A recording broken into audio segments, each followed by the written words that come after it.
देखिए बच्चों, हम लोग रूट्स पढ़ते पढ़ते आगे हम लोग रूट्स का सारा नियम जान लिए कि रूट्स क्या है, कैसे है, रूट्स कैसे फंक्शन करता है, रूट्स परफेक्ट रूट्स है या नहीं, उसके उसके नियम सारे जानने के बाद अब हम लोग रेगुलर रूट की तरफ बढ़े हैं।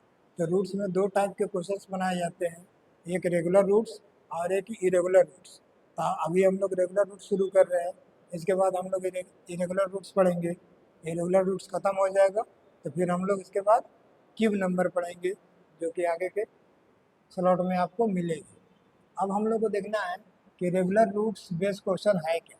रेगुलर रूट बेस्ड क्वेश्चन है क्या कि रेगुलर रूट में क्या होता है कि कोई भी नंबर एक सी हमको 888 111 125 2222 इसी तरह के क्वेश्चंस हमको मिलते हैं रेगुलर रूट में।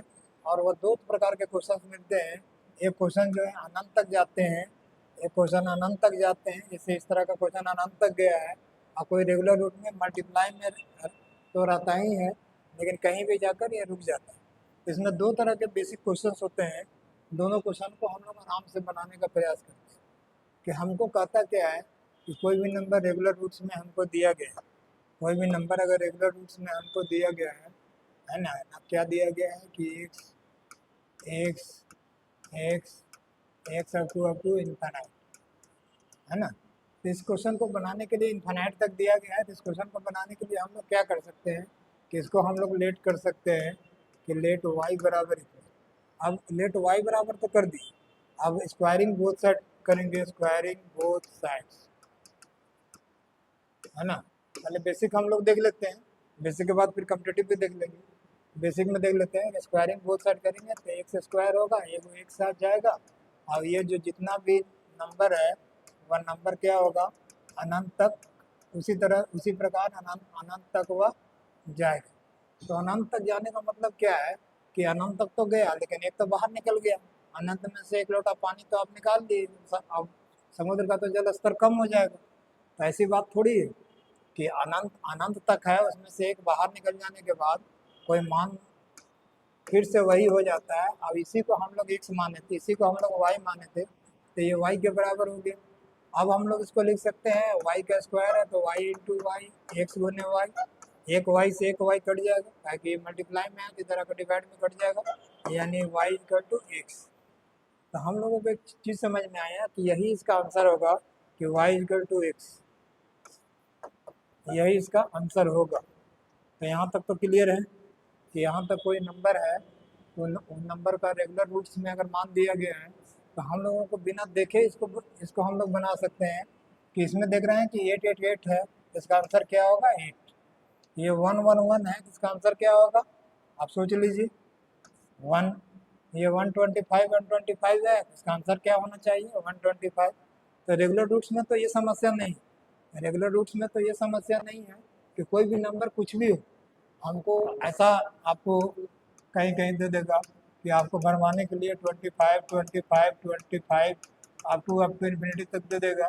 तो कुछ लड़के जो है +-5 इसको लगा देते हैं, जबकि आंसर क्या होगा वाई बराबर आंसर क्या होगा 25 ही होगा। तो यहाँ तो कोई समस्या नहीं है, यहाँ तो कोई प्रॉब्लम नहीं होनी चाहिए। अब हम लोग आगे देखते हैं अगला टॉपिक। अगला टॉपिक क्या है कि रेगुलर रूट्स नहीं दिया गया है लेकिन वो नंबर कहीं भी अस्थाई हो गया, कहीं भी जाकर रुक गया, है ना। तो इस तरह के प्रॉब्लम को हम लोग कैसे हल करेंगे कि कोई नंबर कहीं जाकर अस्थायी रूप से रुक गया है। तो पहले हम लोग इसको बेसिक बात जान लें, जो कि क्लास हम लोग को 8 में पढ़ना है, उसके बेसिक बात को हम लोग जान लें। इसके बाद हम लोग कॉम्पिटिटिव की ओर बढ़ेंगे। हाँ, अब यहाँ पर क्या दिया हुआ है 2222 दिया हुआ है, या कोई भी नंबर एक ही नंबर आपको रेगुलर दिया हुआ मिलेगा या अलग अलग भी नंबर मिल सकते हैं।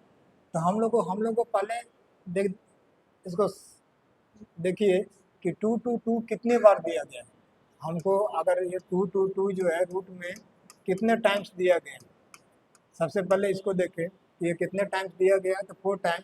तो हम लोग इसको अगर एक्स मान के बनाते हैं, स्क्वायरिंग बोथ साइड करके बनाते हैं, तो ये तो काफ़ी लंबा प्रोसेस हो जाता है ना। तो ये इस प्रोसेस से हम लोग ना बनाकर हम लोग एक्सपोनेंट के प्रोसेस से बनाते हैं। एक्सपोनेंट्स के प्रोसेस से जो पावर एंड सर्ट्स का जो रूल है उसके नियम से बनाते हैं।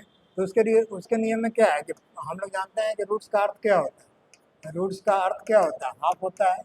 रूट्स का अर्थ क्या होता है, क्योंकि यहाँ 2 होता है तो 1/2 होगा, तो 1/2 पर 2 होगा, फिर 1/2 और 1/2 1/4 लिख सकते हैं, फिर 1/2 1/2 1/2 3 टाइम्स आ गया तो 1/8 लिख सकते हैं, फिर 4 टाइम्स आ गया तो 2 टू पावर 16 लिख सकते हैं। अब हम लोग एक्सपोनेंट में क्या करता है कि जब बेस हमारा इक्वल है तो पावर क्या होगा, पावर हमारा ऐड होता है, तो पावर हम लोग इसको आराम से ऐड कर दिया। यहाँ तक कोई समस्या? अब पावर जब ऐड हो गया तो हम लोग एलसीएम लेंगे पावर का। अब पावर हो जाएगा तो ये 2 से लगेगा 16 बार में तो ये 8 हो जाएगा, इसके बाद 4 से लगेगा तो 4 हो जाएगा, 8 से लगेगा तो 2 हो जाएगा, फिर 16 से लगेगा तो 8 हो जाएगा। यानी कि आंसर क्या हो गया, 2 टू पावर 8 और 4 12/2 13 और 1 15 15/16। तो ये नंबर, ये हम लोगों को एक बेसिक नियम हो गया जिस पर आधारित आपको कॉम्पिटिटिव क्लास एसएससी या सीजीएल में बहुत सारे क्वेश्चंस इस पर आधारित दिए रहते हैं। और बच्चों को इतना सारा चीज़ मालूम नहीं रहता, बच्चों को एक समान के पढ़ाया जाता है, एक से स्क्वायर करके पढ़ाया जाता है, जो कि काफ़ी लंबी प्रोसेस है। अगर फुर्सत मिलेगी तो कभी हम आपको बता देंगे। लेकिन हम लोगों को ये कॉम्पिटिटिव नियम है एक्सपोनेंट का कि कॉम्पिटिटिव से हम लोग ऐसा बना सकते हैं। अब कॉम्पिटिटिव नियम तो इस तरह का हो गया कि हम लोग पावर में शॉर्ट से बना लिए, लेकिन इसको मौखिक कैसे बने? तो मौखिक बनाने के लिए हम लोग के पास क्या है कि जो जो भी नंबर है वह नंबर लिखेंगे, नंबर पर रूट्स लिखेंगे और रूट्स -1 लिखेंगे, वही इस नंबर का आंसर होगा। अब हम लोग आंसर देखें कि इसका आंसर क्या होगा, तो हमको 2 तो सभी जगह लिखा हुआ है, 2 होगा। हमको कितना बार लिखा हुआ है, 2, ये हाफ हाफ हाफ अब सब पर लिखा होगा, तो ये कितना कितना हो जाएगा, 2 2 4 4 2 8 8 2 16 16 2 32 32 2 64, तो 64 तो होगा। 64 दो में लिखा हुआ है तो ये दोनों तो आंसर हो नहीं सकता, ये दोनों तो आंसर हो नहीं सकता। अब हम लोग रूट नियम में क्या जाने कि रूट्स -1 यानी कि आंसर क्या होगा हमारा, ये हमारा आंसर हो जाएगा कि 2 टू पावर 63/64। ताकि रूट्स -1, अगर इसी क्वेश्चन को हमको बनाना था तो इस नियम से हम लोग कॉम्पिटिटिव नियम से इसको कॉम्पिटिटिव नियम से इसको बना देते, है ना। तो कॉम्पिटिटिव नियम से हम लोग को कैसे बन जाता कि हम लोगों को क्या हो जाता कि 2 तो लिखा था, अब यहाँ 2 2 जा 4 4 2 जा 8 8 2 जा 16, ये 16 लिखा जाता, ऊपर एक कम 15 आ जाता, यही आंसर तो आया। तो हम लोग को समझ में आ गया कि आंसर क्या होगा।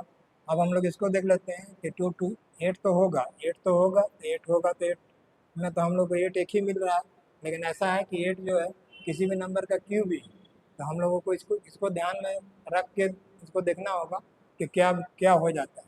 तो 8 है तो 2 2 जा 4 4 2 जा 8 8 2 जा 16 16 2 जा 32, यानी कि 32/31 हो जाएगा। तो माने 2 पर क्या हो जाएगा, 31/32 हो जाएगा, हाँ 8 पर। लेकिन अगर 2 पर निकाले तो काहे कि यहाँ 2 भी दिया हुआ है ना, तो 2 पर इसको चेक कर लेते हैं कि 2 का क्या होता है, Q8 होता है 31/32 31/32। अब इसको हम लोग हल करें तो क्या मिल जाएगा कि 2 2 टू पावर 3 93/32, यानी कि आंसर जो है 93/64 दिया हुआ है, इसलिए ये आंसर हो नहीं सकता है। 4 पर हम लोग चेक कर लें कि 4 को चेक कर लें कि 4 का स्क्वायर होता है, हाँ ये तो 8 है, तो 8 तो होगा नहीं, यानी कि इसको चेक करने की कोई आवश्यकता नहीं है। यानी आंसर क्या हो गया, हमारा आंसर क्या हो गया, ए हो गया। यानी कि बात समझ में आए कि आंसर हमारा क्या हो गया, ए हो गया। अब हम लोग को देखना है कि इस तरह के क्वेश्चन को देखना है कि इस तरह के क्वेश्चन का आंसर क्या होगा, है ना। इस तरह के क्वेश्चन का आंसर क्या होगा कि 2 है तो 2 पर रूट लिखा हुआ है तो 1/2 होगा, तो 1/2 इसमें लिखा हुआ है, इसको हम लोग देख लिए कि 1/2 हम लोग को किस में लिखा हुआ है, इसमें लिखा हुआ है। तो 1/2 हम लोग का आंसर होगा। और क्या मिला, बी पर 1/4 होगा, सी पर क्या होगा 1/8 होगा, क्योंकि तीसरे स्थान पर है, चौथे स्थान पर रहेगा तो 2 2 जा 4 4 2 जा 8 8 2 जा 16, तो 16 है, ठीक है। 16 के बाद 32 है तो 32 है, यानी कि आंसर कौन हो गया हम लोगों का? आंसर हो गया डी। तो हम लोग इस तरह से किसी भी क्वेश्चन को आराम से बना सकते हैं। किसी भी क्वेश्चन को हम लोग आराम से इसको बना सकते हैं, है ना। आगे भी क्वेश्चन आगे भी क्वेश्चंस कुछ दिए गए हैं, हम लोग 6 तक बना लिए, है ना। 7 में आगे भी क्वेश्चन हम लोग को दिया गया है। इस क्वेश्चन को हम लोग कैसे बनाएं? तो पी पर क्या होगा? हाफ होगा, तो पी पर हाफ हमको 2 रुपये मिलता है। फिर क्या होगा? पी पर क्यू पर 1/4 होगा, यानी आंसर तो यही होगा। ये बी तो सी तो होगा नहीं, सी यहाँ तक सही है, यहाँ के बाद तो ये गलत है। क्या कि 1/2 करेंगे तो 1/4 आएगा, 1/4 इंटू 2 करेंगे तो 1/8 आएगा, 1/8 इंटू 2 करेंगे तो 1/16 होगा। उसी तरह 8 को हम लोग देखें तो यहाँ तो 3 होगा।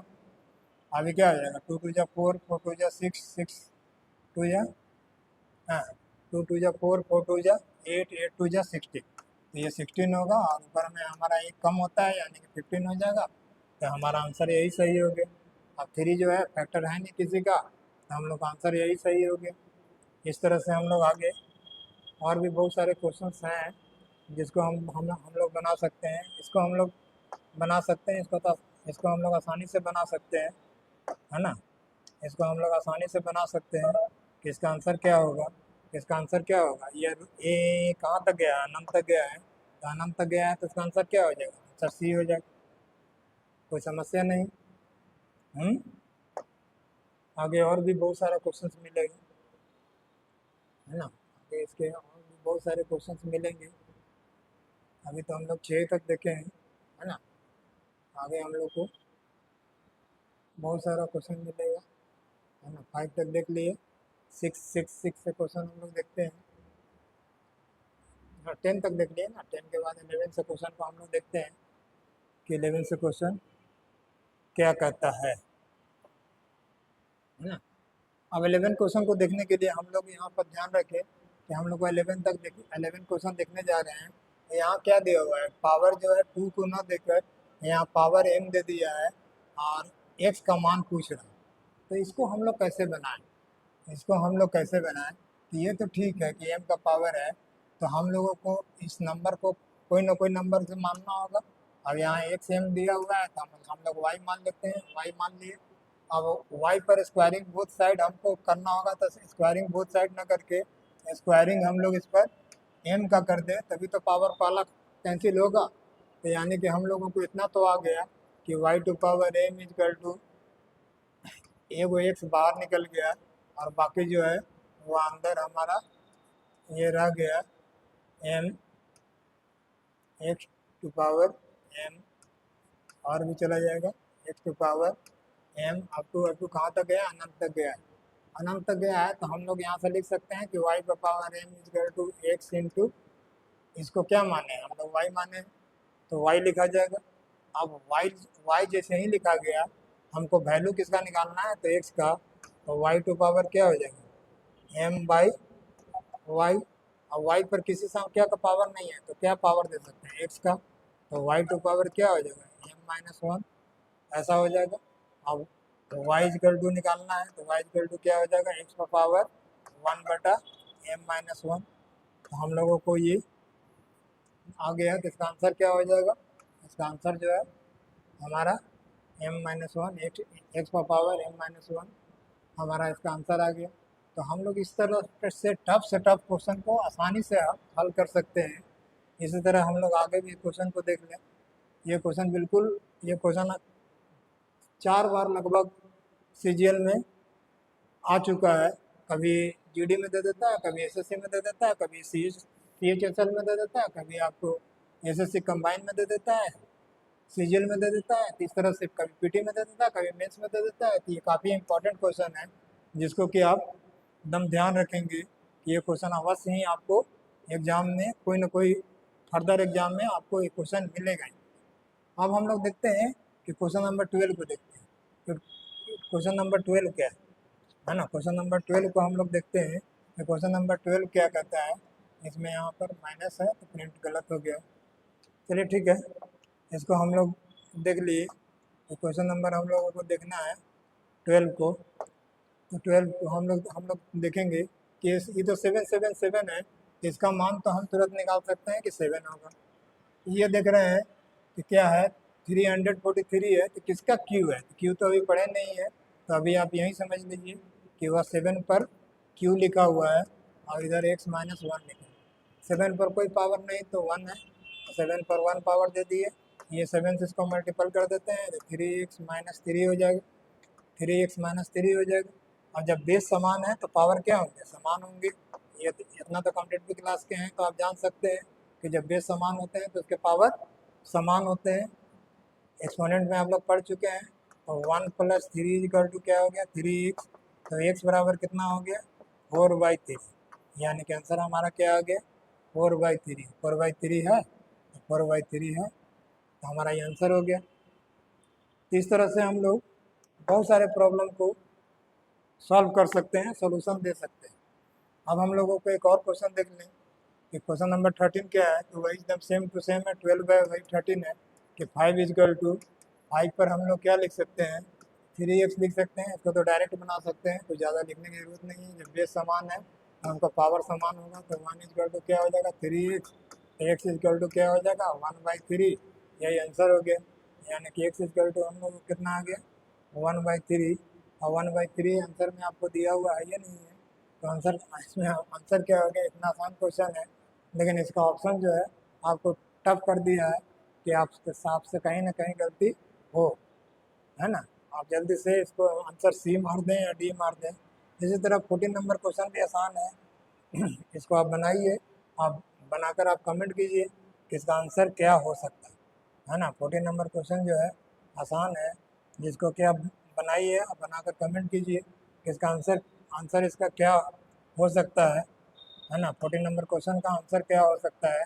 x+2 root under x+2 root under, यहाँ मल्टीपल में दे दिया है, तो x क्या हो सकता है? 1 होगा, 2 होगा, 3 होगा, 4 होगा। इसमें तो नन ऑफ दीज भी नहीं दिया हुआ है, इसलिए आप इसको अवश्य बनाकर कमेंट करें कि इसका आंसर क्या होगा। हम अगले स्लॉट में आएंगे, जब टाइप टाइप 2 में हम लोग आएंगे, है ना। जब टाइप टाइप 2 में हम लोग आएंगे तो हम लोग इसको देख लेंगे, है ना, कि टाइप 2 में आने से पहले इसका आंसर हम आपको अवश्य ही दे देंगे। तो अब आज हम लोग क्या पढ़े कि रेगुलर रूट्स पढ़े। रेगुलर रूट्स में हम लोग एक टाइप पढ़े। रेगुलर रूट्स में लगभग 4 टाइप्स आपको पढ़ना है, जिसमें से एक टाइप मल्टीपल का टाइप हम लोग आज पढ़ लिए। आगे हम लोग नेक्स्ट टाइप पढ़ेंगे। मल्टीपल में 2 टाइप पढ़ लिए, एक मल्टीपल में अनंत तक जाता है वो, और एक अनंत में कहीं रुक जाता है। तो हम लोग 2 टाइप पढ़ लिए हैं। अगला टाइप हम लोग को ऐड और सब्ट्रैक्ट क्या पर आधारित है। अगला टाइप जो है हम लोगों को ऐड और सब्ट्रैक्ट पर के, ऐड में अगर दिया हुआ है या क्वेश्चन सब्ट्रैक्ट में दिया हुआ है, तब हम लोग क्या करेंगे? इस पर आधारित क्वेश्चन हम लोगों को आगे देखेंगे। तो इसको हम लोग अगले वीडियो में देखेंगे। धन्यवाद बच्चों।